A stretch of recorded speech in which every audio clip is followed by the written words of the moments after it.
अगर आप UP police constable का एग्जामिनेशन देने जा रहे हैं तो ये वीडियो आपके लिए सबसे ज्यादा जरूरी रहने वाली है। वीडियो को लास्ट तक ध्यान से देख लेना, 2-3 मिनट की वीडियो रहेगी, लेकिन आपके लिए बहुत जरूरी टॉपिक इस वीडियो में मैं डिस्कस करने वाला हूं। वीडियो पसंद आए तो वीडियो को लाइक शेयर करके चैनल को सब्सक्राइब कर लेना और बेल आइकन पे प्रेस कर लेना, ताकि फ्यूचर में अगर कोई अपडेट हो तो उसका नोटिफिकेशन आपको सबसे पहले मिल जाए। आगे बढ़ते हैं तो देखो, बहुत सारे बच्चे ऐसे होते हैं जो कि फाइनल में जाके 1-2 नंबर से फेल हो जाते हैं, और 1-2 नंबर से भी अपनी गलती से फेल होते हैं। उसका रीजन बता देता हूं कि क्या रहता है। देखो यहाँ पे आप सभी को बता दें कि आपका जो पेपर होता है वो हिंदी और इंग्लिश दोनों भाषाओं में आपका पेपर होता है, यानी कि केवल हिंदी को छोड़ के जो भी आपके क्वेश्चन होंगे, जैसे कि आपका मैथमेटिक्स का हो गया, रीजनिंग का हो गया, जीके का हो गया, ये दोनों बाइलिंगुअल आपके पेपर आते हैं। अब होता क्या है कि हर बार अगर आप देखेंगे तो पेपर में 4-6 क्वेश्चन आपको गलत देखने के लिए मिलते हैं, यानी कि गलत प्रिंट हो जाते हैं। लेकिन इसमें भी एक सबसे बड़ा जो लफड़ा है वो मैं आप सभी को बता देता हूं। यूपी में जो भी एग्जामिनेशन होते हैं और खास करके यूपी पुलिस में जो एग्जामिनेशन होता है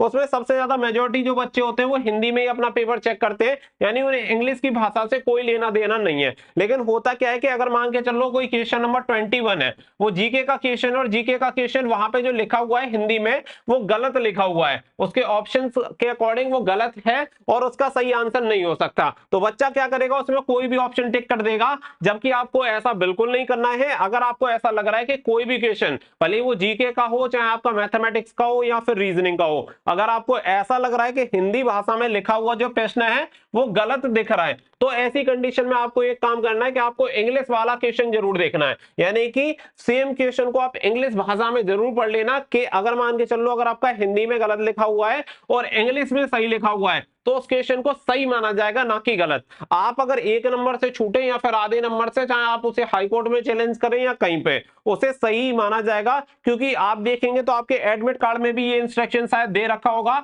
अपना एडमिट कार्ड देख लेना, उसमें भी इंस्ट्रक्शन दिया हुआ होता है कि अगर कोई भी क्वेश्चन है तो उसकी जो अंतिम भाषा होगी वो इंग्लिश ही मानी जाएगी, और अगर वो इंग्लिश में सही लिखा हुआ है तो उसे सही माना जाएगा। मान के चलो उसके 4 ऑप्शन दे रखे हैं, हिंदी इंग्लिश में सेम ऑप्शन रहेंगे ए बी सी और डी, और आपने उसका क्वेश्चन को पढ़ के आपको लगा कि ये क्वेश्चन तो गलत है यार, कुछ भी लगा दो नंबर तो मिलने ही वाले हैं, और आपने उसका ऑप्शन कर दिया, चूज कर लिया ए, और उसका वास्तव में इंग्लिश में अगर आप उसे पढ़ेंगे तो उसका सही आंसर निकल के आता बी, तो आपका नंबर यहाँ पे खत्म। आपको यहाँ पे नंबर इसके नहीं मिलेंगे, जो बच्चा बी लगा के आएगा उसी को यहाँ पे नंबर मिलेंगे। तो इस चीज का विशेष करके ध्यान रखना है। बहुत सारे बच्चों को इसके बारे में पता ही नहीं होता है, सिर्फ वो हिंदी भाषा को पढ़ के जज कर लेते हैं कि हिंदी में गलत लिखा है तो सीधी सी बात है क्वेश्चन गलत है, सभी के नंबर बढ़ेंगे। लेकिन ऐसा होगा नहीं, अगर वो इंग्लिश में सही लिखा हुआ है तो उसे सही माना जाएगा। इसलिए ऐसा कोई भी क्वेश्चन आपकी परीक्षा में, आपको चारों शिफ्ट में से जिसमें आप एग्जामिनेशन देने जा रहे हैं, अगर आपको संदेह होता है कि भाई हिंदी में लिखा हुआ प्रश्न गलत है,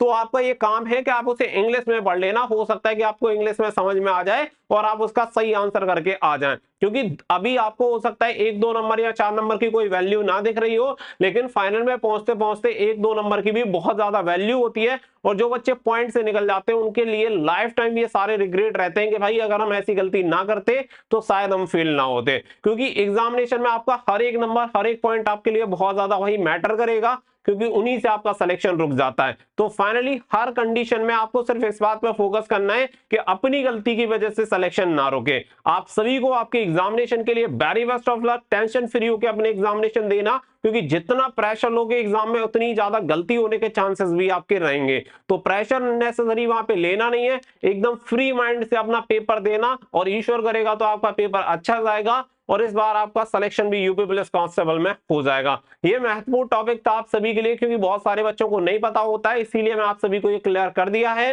वीडियो को ज्यादा से ज्यादा लोगों के साथ शेयर कर देना, तो हो सकता है शायद किसी को ना पता हो और आपकी वजह से ये इन्फॉर्मेशन उसे मिल जाए, तो वीडियो को शेयर करना बिल्कुल मत भूलिएगा। मिलेंगे नेक्स्ट वीडियो में, so thank you for watching. जय हिंद, जय भारत।